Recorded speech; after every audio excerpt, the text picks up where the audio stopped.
Bonsoir à tous, bienvenue dans votre émission La Réunion on est là. La question de ce soir est sur les monopoles, sur les rentes de situation et sur un petit peu ce qui bloque le développement économique de La Réunion. Maintenant, depuis 1946, date de la départementalisation, il est clair que les schémas n'ont pas vraiment bougé et que les personnes qui ont le pouvoir le gardent. On va en parler ce soir dans Cosmo Réunionnais.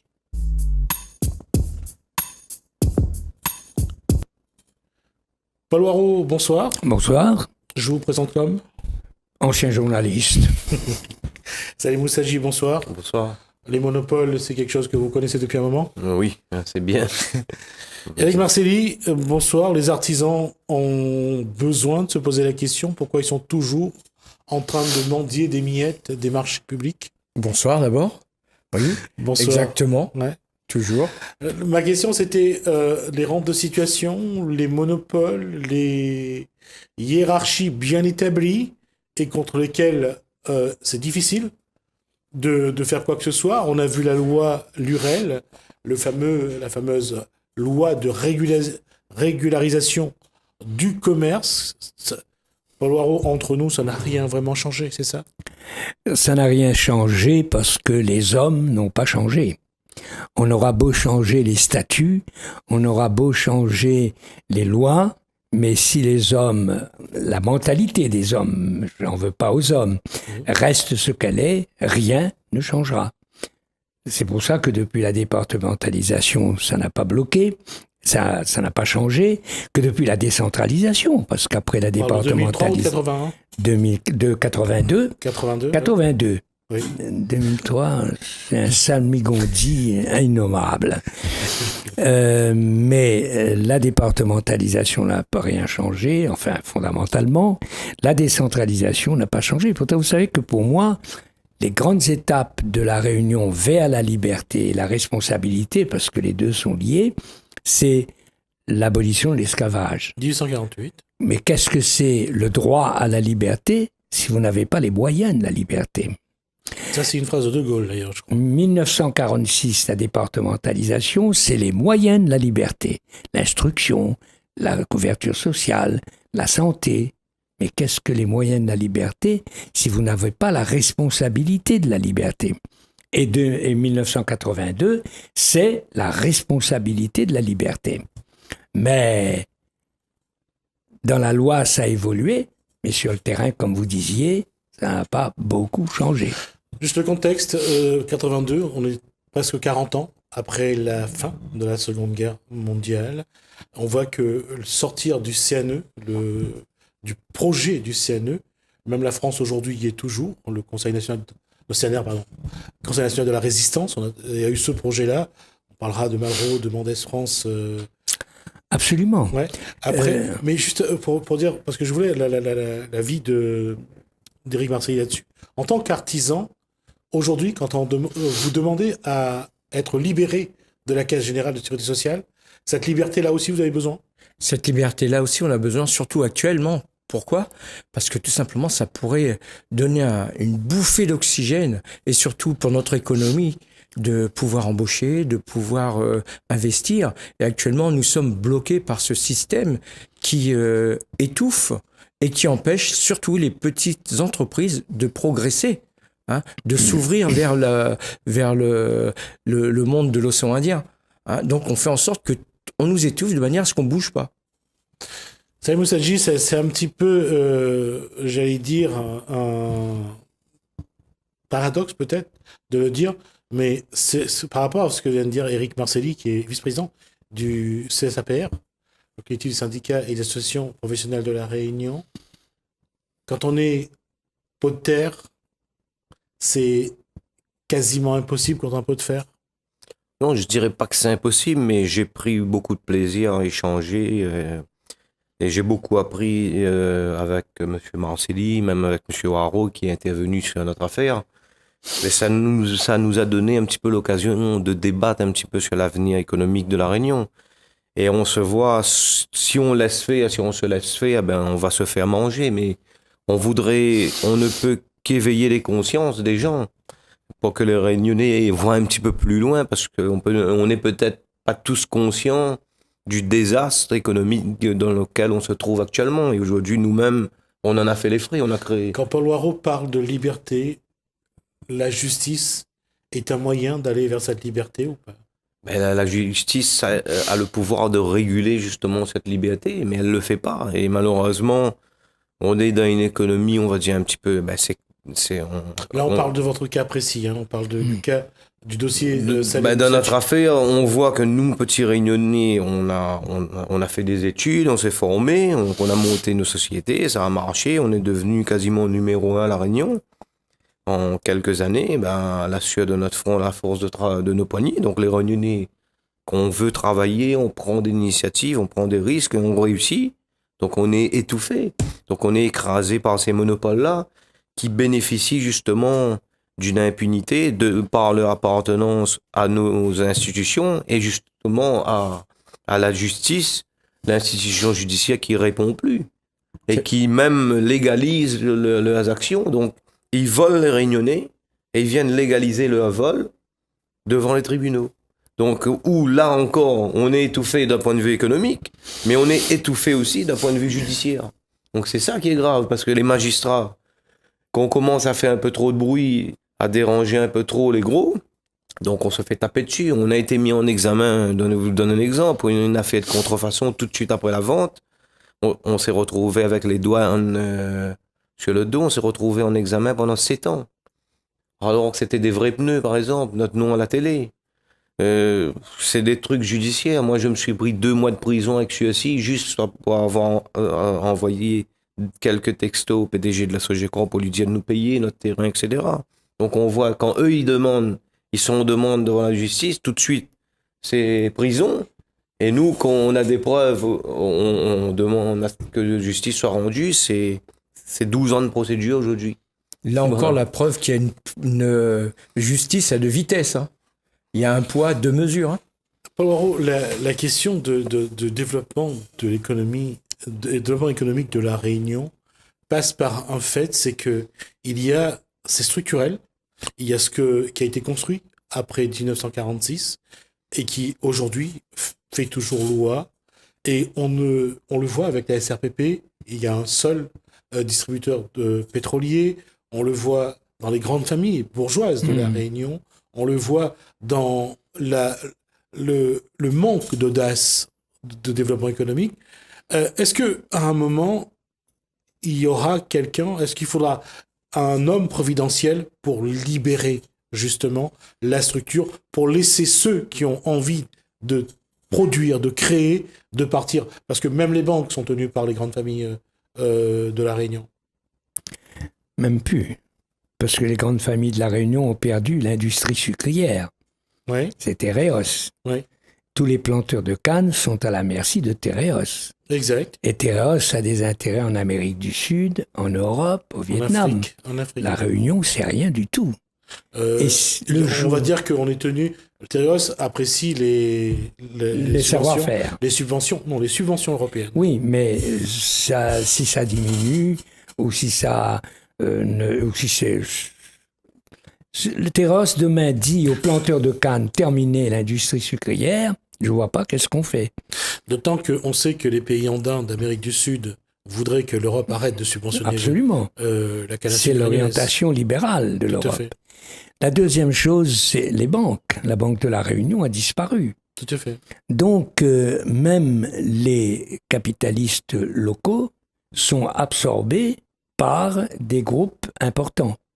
Alors, dans l'agroalimentaire, dans l'automobile, dans la grande distribution, il y a à l'heure actuelle un phénomène de monopole à La Réunion. Et la tactique est commune. Une petite entreprise naît, grandit, monte. Quand elle arrive à un certain seuil, la directive est donnée à la banque qui étouffe et le prédateur arrive comme un sauveur. En réalité, il absorbe, il mange. C'est ça le processus. Alors, et vous l'aviez dit tout à l'heure, contre ces gros monopoles, frontalement, on est perdu. Ils sont beaucoup plus forts. La tactique consisterait à faire que on régule, on limite leurs ambitions. On n'est pas contre, on va pas être contre Hayot ou contre, enfin, d'autres que je citerai pas, mais il faut limiter. Ça, c'est le premier point. Et le deuxième point, il faut protéger ces petites entreprises et moyennes entreprises réunionnaises qui montent contre la confiscation au bout qu'ils réussissent. Il faut que le petit réunionnais, le réunionnais moyen, puisse être fier, puisse être de sa dignité, de ce qu'il a fait. Or, c'est ça qu'on démolit, au-delà de l'aspect économique. Et qui peut faire alors? Donc, pas de bataille frontale, mais une limite. Et deuxièmement, une protection des petites et des moyennes entreprises. Et qui peut faire ça? Qui peut réguler, comme disait M. Moussadji tout à l'heure? C'est l'autorité politique, c'est l'autorité administrative, c'est l'autorité judiciaire. Il faut que ces autorités-là arrêtent la mainmise des monopoles, protègent la veuve et l'orphelin, en l'occurrence ces petites et moyennes entreprises, et de cette façon-là, il y aura un équilibre. Parce que le monopole, c'est la diminution de l'emploi, c'est la diminution des emplois. Mais c'est surtout l'interdiction pour le Réunionnais qui a de l'initiative, pour le Réunionnais qui a de l'ambition, pour le Réunionnais qui a de la compétence, de se manifester. C'est surtout ça qui est grave. C'est ça qui est grave dedans. Et là, je fais constamment appel aux politiques, aux administratifs, aux judiciaires, pour dire voilà votre responsabilité dans la régulation de la société économique réunionnaise. Reste quand même un point par rapport à cette situation-là, c'est que quand on regarde l'industrie de la Réunion, à un moment donné, avait une certaine réalité. Elle n'a cessé de se décliner.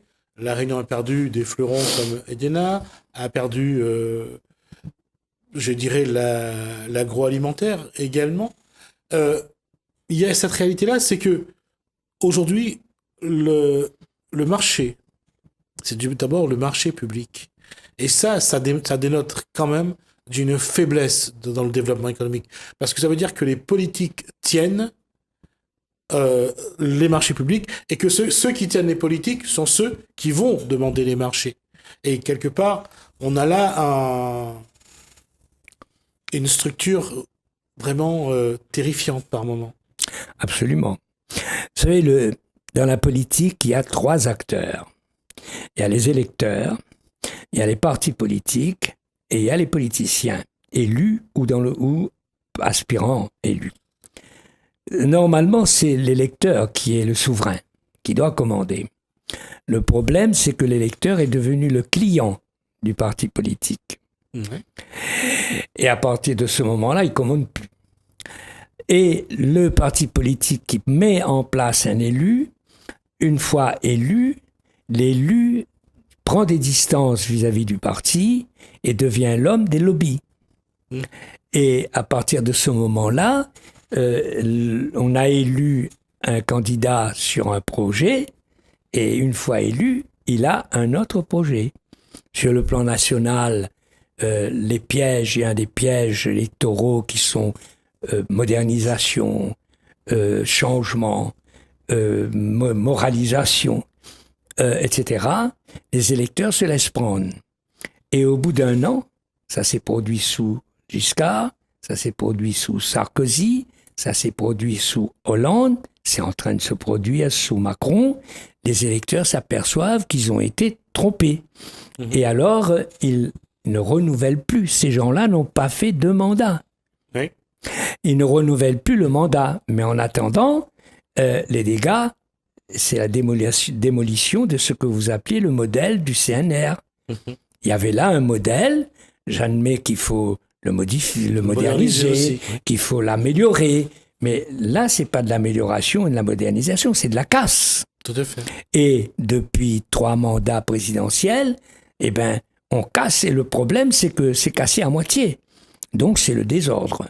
C'est ça le problème. Et là, pour revenir à l'affaire Moussadji, il est victime de ce système. Ah bah justement, la question est pour vous deux, en tant que petite entreprise, lorsque on doit justement aller sur des terrains où il y a toutes ces mastodontes, il y a ces gens qui ont l'argent, qui maîtrisent la structure, aussi bien, je dirais, les marchés, les politiques. À partir de là, est-ce que vous pensez que vous avez une marge de manœuvre? Ne serait-ce que, même si demain, le Small Business Act qui est venu, la stratégie de bon achat, est-ce qu'aujourd'hui, les petites entreprises peuvent espérer répondre à un marché sans passer sous les fourches codines des grosses entreprises, des multinationales? Là, ça va dépendre de chacun, puisqu'on est des travailleurs indépendants, comme on l'entend. Et le fait de dire indépendant, on est chacun de notre côté individuel. Et à travers le CSAPR, on a réussi à regrouper différents corps de métiers en passant du bâtiment à la santé et au commerce. Et cette force, cette union, nous permet d'avancer beaucoup plus rapidement qu'en étant tout seul. Et lorsqu'on est tout seul, on se fait manger par ces gros-là, aussi bien judiciairement que politiquement. Et actuellement, notre mouvement prend beaucoup de crédibilité auprès des instances politiques. Hein, même au niveau du judiciaire, puisque nous travaillons maintenant avec un cabinet d'avocats qui nous le rend bien. Donc il faut absolument que les petites entreprises se fédèrent entre elles de manière à pouvoir gagner ce combat face à ces mastodontes. Saïd Modjadji, ça fait combien de temps que vous êtes dans cette procédure Ça fait 12 ans. 12 ans. Mm. En 12 ans, est-ce qu'il y a eu une solidarité autour de Saïd Modjadji et de son frère? Est-ce qu'il y a du monde qui sont venus en disant on est là, on va vous appuyer? Dans le monde associatif, un peu, il y a à un moment donné, il y a eu quelques personnes, mais ça reste quand même très minime. On voit que les gens il y a pas de solidarité vraiment. Les gens se sentent pas vraiment concernés tant que ça leur arrive pas directement.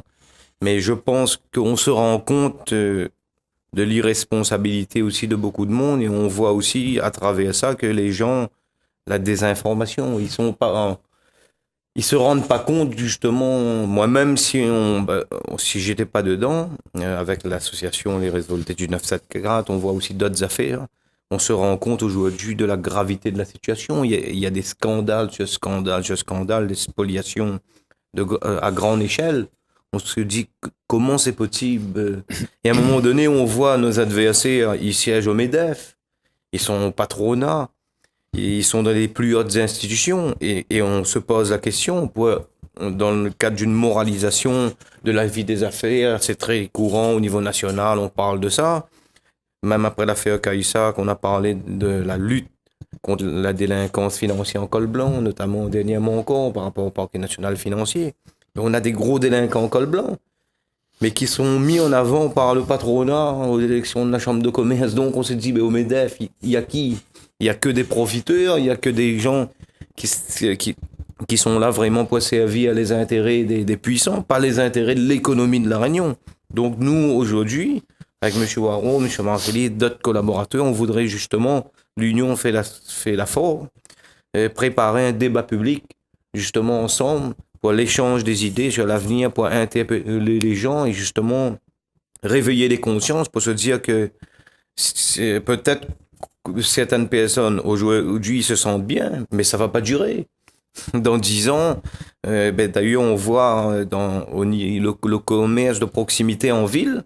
J'en parle avec des patrons. Il y a de plus en plus des magasins qui disparaissent. Il y a des grandes anciennes qui arrivent.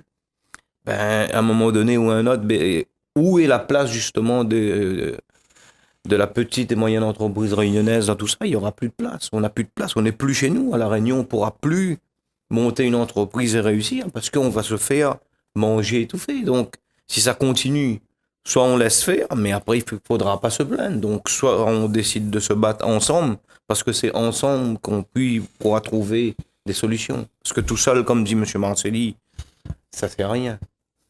Il y a une réalité, Paul Waro, c'est que on n'a pas l'impression que les politiques aient une vision claire d'un développement de la Réunion. Il y a eu Paul Vergès, lui avait fait le PDA à un moment donné, mais sinon, après, on n'a pas l'impression que quelqu'un puisse définir la Réunion, ne serait-ce qu'à 2050 aujourd'hui.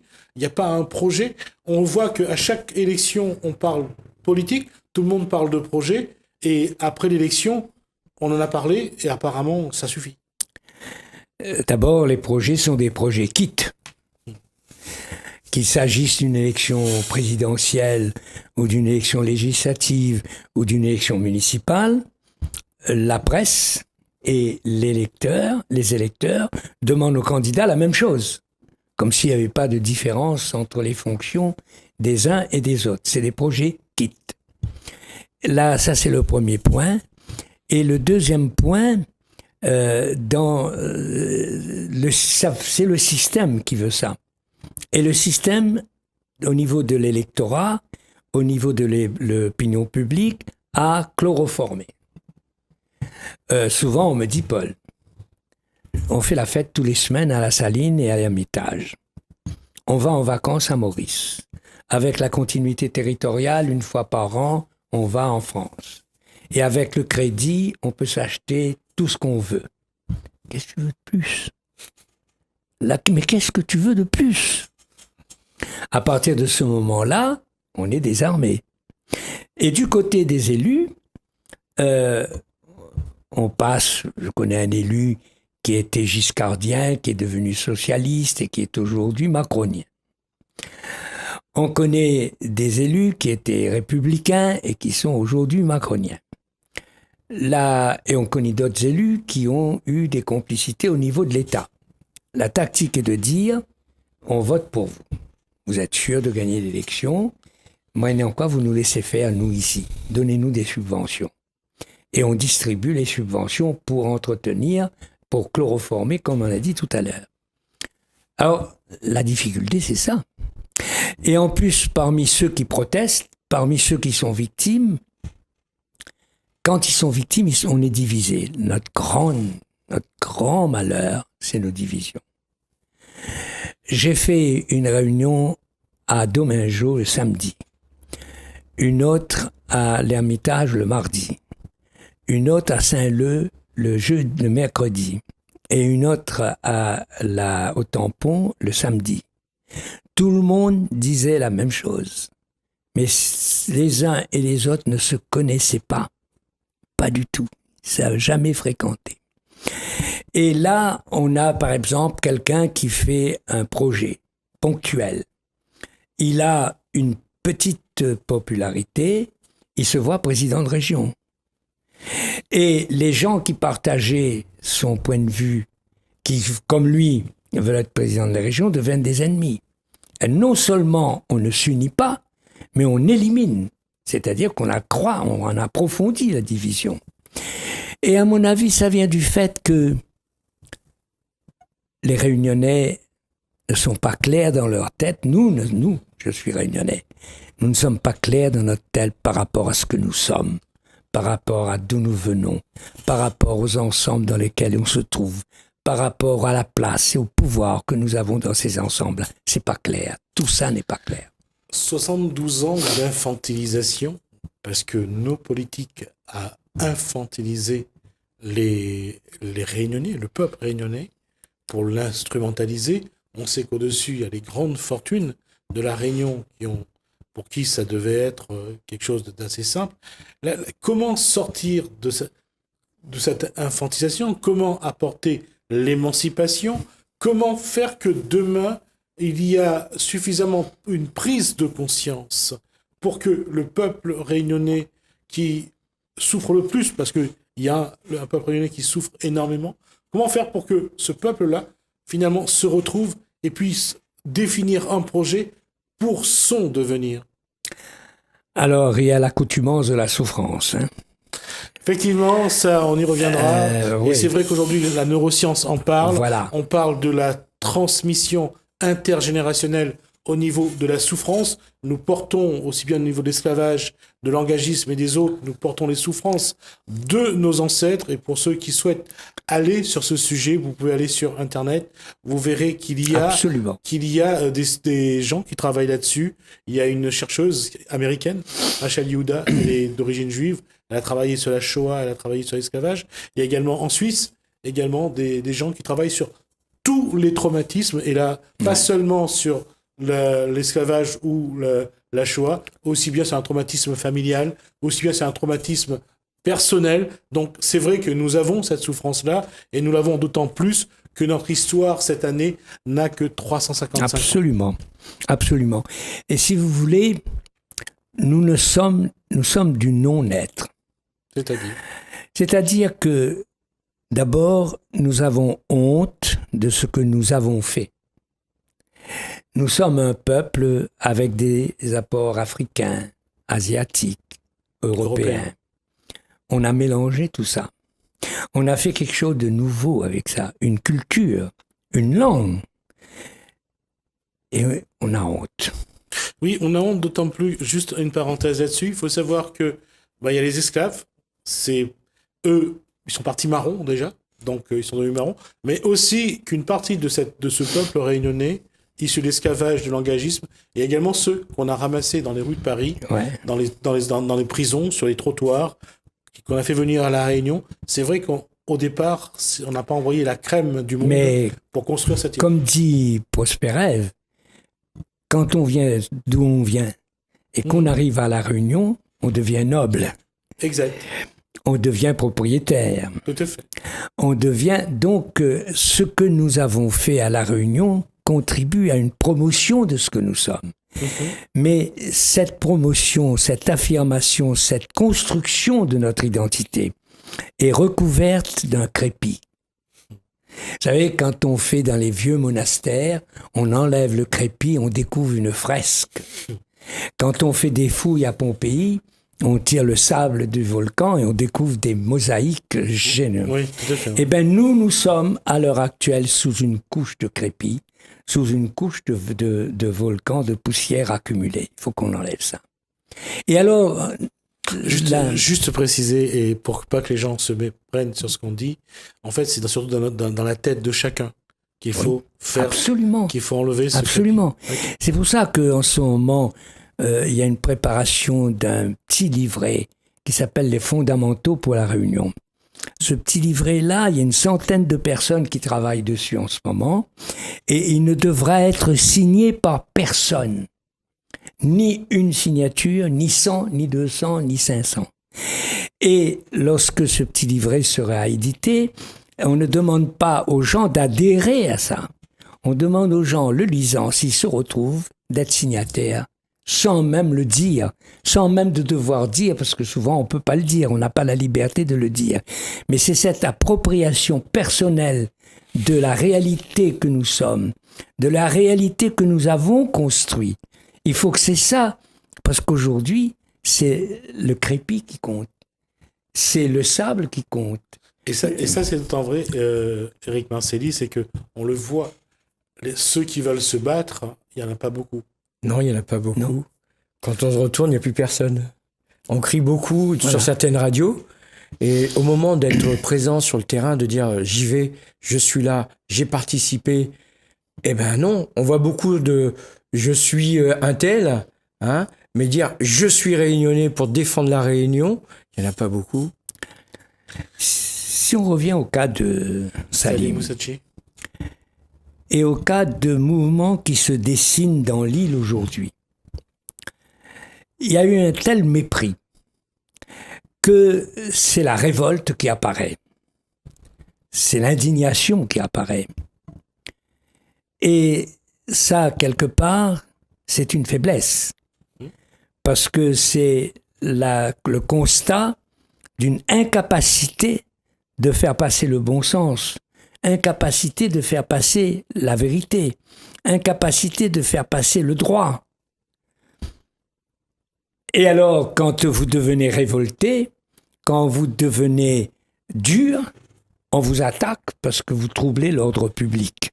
Vous dérangez surtout un ordre établi. Oui, qui mais les enfin, on ne dit pas ça. Oui. On dit que vous troublez l'ordre public. Quand on veut vous tuer un êtes chien, on dit qu'il a quelqu'un, la voilà, rage. son chien, il a la gale. Ouais. Il faudrait que nous arrivions à être des interlocuteurs. Moi, les Rodriguez, je les admire. Les Rodriguez, quand ils ont quelque chose à dire, ils le disent. Quand un Réunionnais a quelque chose à dire, il se demande qu'est-ce qu'on va qu'est-ce qui va lui tomber comme tuile Sinon, demain. il appelle une radio. Voilà. C'est ce que là-bas, ils disent. Parce qu'il reste dans l'anonymat, bien caché derrière Voilà. derrière son téléphone, et la radio est un J'ai- porte-voix qui J'ai une marche. théorie là-dessus. Dans chaque réunionnais, il y a 2 réunionnais. Il y a ce que j'appelle le réunionnais de l'agora officielle et le réunionnais de la cour, de la varangue, du marronnage. Quand il veut avoir la Légion d'honneur, quand il veut avoir un marché, quand il veut avoir un emploi, quand il veut avoir un logement, il a le langage de l'agora officielle. La Réunion, c'est la France. Nous, on est en France. C'est Paris qui commande, c'est Paris qui paye. Donc, nous, on est soumis à Paris. Et dès qu'il rentre dans sa case, dans sa vatte de doigts, s'il est pauvre dans la cour ou s'il est riche sous sa varangue, il dit le contraire de ce qu'il a dit dans l'agora. Ouais, ces bougs-là nous emmènent, ces bougs-là nous Ça me fait commandent. penser à nos politiques quand ils vont en métropole ou quand ils sont ici. c'est ça Voilà, D'accord. c'est l'homme de la Cora et de l'avant. Et nous gérons cette contradiction-là parce que c'était la condition de la survie à l'époque. Oui. Mais depuis 1982, le droit d'être nous-mêmes est reconnu officiellement. Mais on n'y croit pas. On n'y croit pas. Parce qu'on est payé pour ne pas croire. Si on croit, eh bien, on nous coupe les vives, on nous coupe le marché, on nous coupe la subvention, on nous coupe tout ça. Donc, encore une fois, il faut revenir. Que tous nous soyons individuellement conscients de qui nous sommes. Et deuxièmement, qu'on se mette ensemble pour faire. Et alors, là aussi, parce que le problème, c'est de nous donner mauvaise conscience. La revendication identitaire, c'est le repli identitaire. Vous vous enfermez sur vous-même. Vous n'êtes plus ouvert au monde. Et vous allez être diminué. C'est ça Mais c'est pas vrai. La revendication identitaire, c'est de pouvoir être au monde présent avec ce que nous sommes. Et non pas par délégation ou par procuration. Mais c'est pour ça que aujourd'hui, moi, j'appelle les responsables qui sont aux responsabilités. Je les stigmatise pas. Je les appelle. Et il faut changer. Il faut changer. Et quand ils ne changeront pas, je ne veux pas dire qu'on n'aura pas dit. Tu crois vraiment que Non. ça peut bouger ou pas? Alors, on est en Ça train... fait 70 ans que ça dure. On donc a se un pose la projet. question. On a un projet. Vous savez, pour faire un programme politique, il y a quelqu'un, il a une tête dans la tête, il fait un programme, il rédige lui-même, et puis il va dire partout, votez pour moi, j'ai fait un programme. J'ai l'idée de faire un livre, de participer à une participation, qui s'appellerait « Président de région à la Réunion », avec en précision dessous vision d'un électeur, pour que ça n'apparaisse pas comme le projet d'un candidat. Ce livre, il sera en 4 parties. D'abord, les fondamentaux, qui nous sommes, d'où on vient. Deuxièmement, la gouvernance, remplacer la relation verticale Paris-Réunion par une relation horizontale. Et la loi de décentralisation le permet. Hein? La loi permet. Ouais. Troisième partie, où on veut aller, en quelques mots. Qu'est-ce qu'on veut faire? Et la 4e partie serait et alors, comment ce bouquin se ferait lorsque le plan est établi? Tous ceux qui veulent participer à la rédaction de ce plan, on leur dit, donnez-nous 2 pages sur le sujet que vous voulez choisir. Et on va discuter là-dessus. Et c'est la discussion sur la construction de ce livre qui sera important, beaucoup plus que l'édition. L'édition sera l'aboutissement d'un processus qui pourrait nous habituer à vivre ensemble, à construire ensemble et à travailler ensemble. Pour Saïd Moussadji, ce projet-là est possible? Oui, moi j'y crois d'ailleurs, et moi j'inviterais même à tous les Réunionnais aujourd'hui, parce que on vit un peu dans la peur, comme dit M. Haro, qu'est-ce qui va nous tomber dessus? Je vous donne un exemple, parce qu'ils sont forts, parce qu'ils sont protégés. Mais pour moi, la vérité des faits est plus forte que tout, parce que la vérité, c'est une lumière. Et on voit les gros oiseaux de la Sogecor, depuis quelques années, ils ne m'assignent plus en diffamation, parce que j'ai été relaxé. Et quand je exposer la vérité. Ils ont dû faire un faux jugement à la cour d'appel pour me condamner. Donc aujourd'hui, moi, je vais défier encore plus ce pouvoir-là et je vais mettre la vérité à leur figure pour que tous les Réunionnais sachent de quoi ils sont capables. Il faut que le MEDEF dise qu'on a mis des voyous en tête de liste sur notre liste. Il faut que le MEDEF se désolidarise de ces gens-là. Ils sont à la chambre de commerce, juges prud'hommes, etc. Donc nous, aujourd'hui, petits Réunionnais, on va leur montrer. Nous, on n'a pas peur d'eux, nous, parce qu'on a la vérité. Et donc, si j'inviterais même à tous les Réunionnais à ne plus se laisser faire, à se battre, à ne plus avoir peur et à croire en nous, parce que si on a des possibilités, parce qu'ils sont des incapables, ils arrivent là avec leur argent, ils corrompent à gauche, à droite, ils s'accaparent les biens, et puis ils font les cops parce qu'ils sont protégés. Mais aujourd'hui, pourquoi la SOGECO m'assigne plus en diffamation? Je les défie, moi, aujourd'hui, de m'attaquer en diffamation. Je demande que ça, justement. Parce que face à la vérité, ils vont devoir se coucher. Parce que quand il y aura un magistrat honnête qui va venir dire comment tout ça a été possible, à un moment donné, l'institution judiciaire elle-même, ça va se retrouver confrontée à des dérives qui ont eu lieu. Donc aujourd'hui, vous allez voir, je vais les écrire publiquement et je les invite parce qu'ils sont faux en jeu avec le droit. Mais à un moment donné, quand on a une ordonnance de faux jugement rendue par le plus haut magistrat de France, on a des jugements contre le droit français. Donc à un moment donné, je les invite justement à ouvrir ce débat devant un tribunal correctionnel pour vous dire qu'aujourd'hui, à un moment donné, la vérité a une force. Et cette vérité-là, moi je crois en Dieu, est au-dessus de tout. Donc à un moment donné, ces prédateurs, eux-mêmes, ils vont se faire du tort à eux-mêmes. Donc aujourd'hui, 12 ans après, on est toujours debout. On a pour remonter une société petite, soit, mais on se bat et on est toujours en vie aujourd'hui. Donc aujourd'hui, moi j'y crois et je crois qu'on peut renverser à un moment donné ce système-là, disons de le faire ensemble, pas de rester tout seul dans son coin. Éric Marcelli, quand on voit que même les chefs d'entreprise ont encore cette peur viscérale de s'élever parce qu'ils ont peur de perdre de petits marchés, quand on va bien leur donner, ils ont peur de dire les choses, de se lever, d'aller au combat. Est-ce qu'on peut penser que demain, les Réunionnais se lèveront un jour pour se dire non, ça suffit, on veut qu'on nous respecte, on veut qu'on respecte notre dignité? Alors je vais être une phrase qui va résumer tout ça. Quand le mensonge prend l'ascenseur, la vérité prend l'escalier. Un jour ou l'autre, ils se font rattraper. D'accord? Et c'est ce qui arrive à Salim aujourd'hui. Il a mis 12 ans pour arriver à se battre, à montrer quelques vérités, et ça apparaît au grand jour. C'est vrai que 70 ans de départementalisation n'a pas arrangé les choses. C'est 70 ans de privilèges à La Réunion. On devrait enlever tous ces privilèges de manière à ce qu'on parte tous sur un vrai pied d'égalité.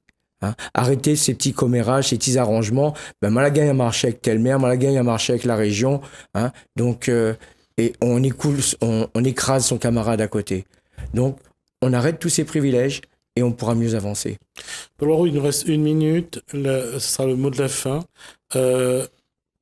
Combien de temps faudra-t-il pour que, à un moment donné, les décideurs ou les Réunionnais ou ensemble, ils essayent vraiment de créer un projet pour la Réunion, d'une part, pour la Réunion, dans son environnement indo-océanique et toujours avec l'Europe?